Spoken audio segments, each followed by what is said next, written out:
Bienvenue dans cette nouvelle vidéo consacrée à la préparation au concours. Aujourd'hui, on va aborder la question 79, concours médecine, l'année scolaire 2020. Alors, qu'est-ce qu'il donne? Alors, le plan complexe est rapporté à repère orthonorme direct OUV et alpha appartenant à l'intervalle ouvert 0 pi sur 2. Alors, soit Z1 et Z2, les deux solutions de l'équation d'inconnu Z. On a l'équation E, Z au carré moins sinus 2 alpha Z plus sinus au carré de alpha égale 0. La valeur de alpha pour laquelle les points O, alors MZ1, MZ2. Donc, par exemple, je vais nommer ça 1, M2. Alors, MO, M1 d'affixe Z1 et M2 d'affixe Z2 sont les sommets d'un triangle équilatéral. Et alors, il vous donne 5 valeurs. Alors, laquelle est vraie?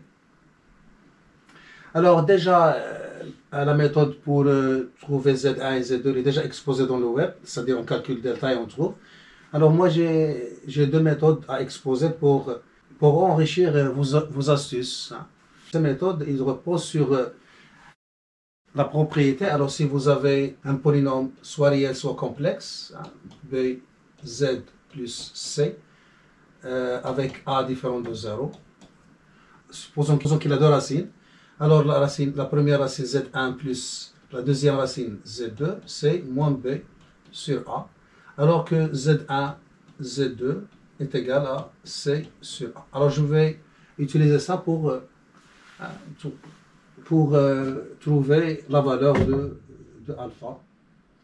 Alors, analysons la situation. Alors déjà, c'est une équation à coefficient réel. 1 moins sinus 2 alpha et sinus au carré de alpha. Donc si on a une solution Z, alors aussi Z bar est solution. C'est-à-dire, si Z appartient à S, alors il y a équivalence. On va dire implique Z bar A appartient à S.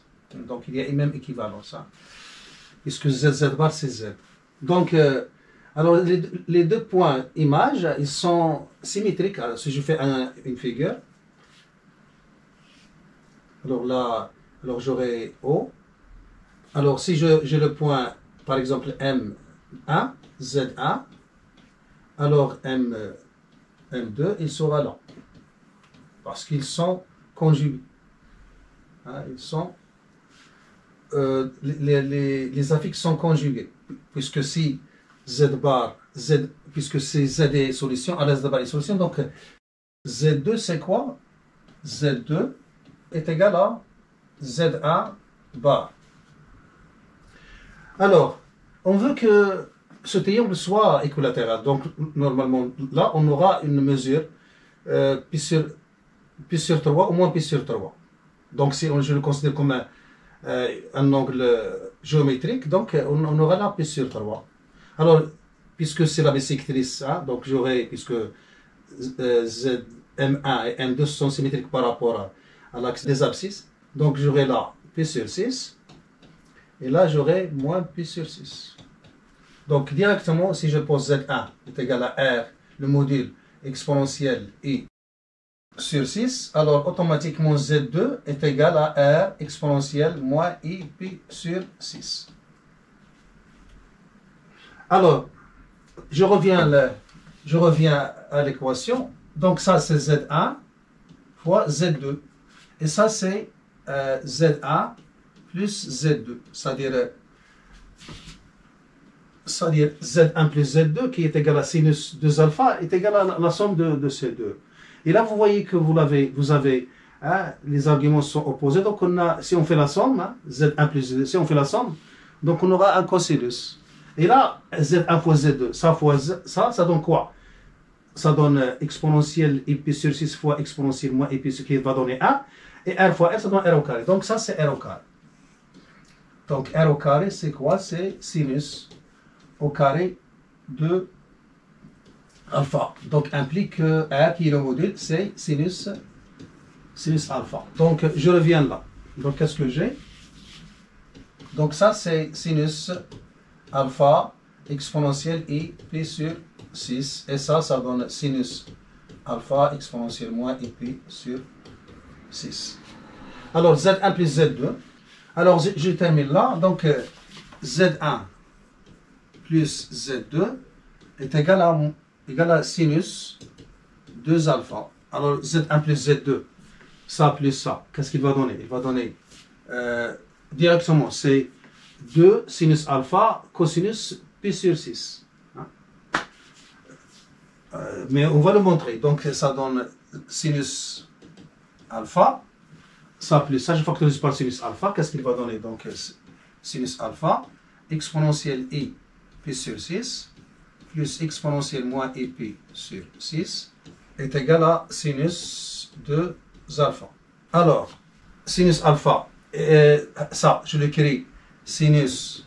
Alors, je multiplie là par 2 et je divise par 2. Donc, ça donne 2 sinus alpha.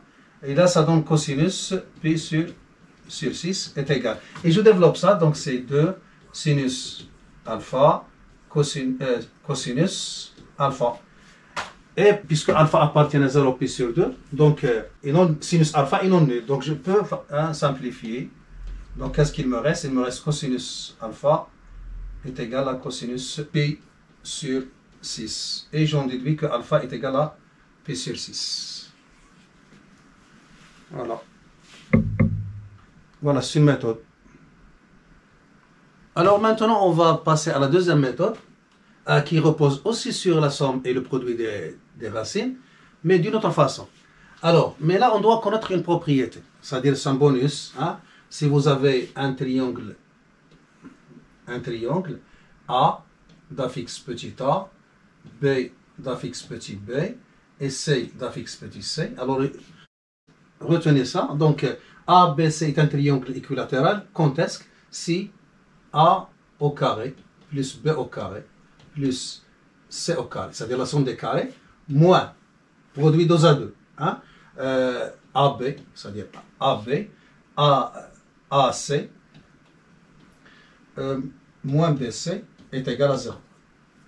Bon, on va appliquer ça. Donc, qu'est-ce qu'on a? On a l'affixe 0, Z1 et Z2. Donc, alors, appliquons ça.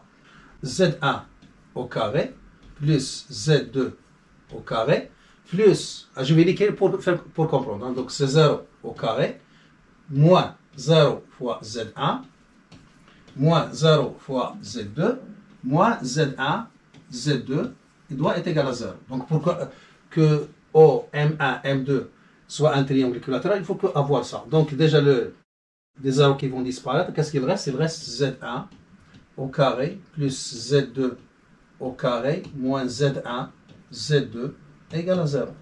Donc, voilà un produit. Mais là, j'ai Z1 au carré plus Z2 au carré. Alors, des choses que vous avez fait en tronc commun, en seconde, c'est-à-dire faire apparaître des sommes avec des identités. Donc, ceci équivalent à quoi? Donc, c'est Z1 plus Z2 au carré. Donc, je développe. Donc, c'est Z1 au carré plus Z2 au carré plus 2 Z1, Z2. Alors que j'ai moins Z1, Z2. Donc, je vais retrancher 2 Z1, Z2.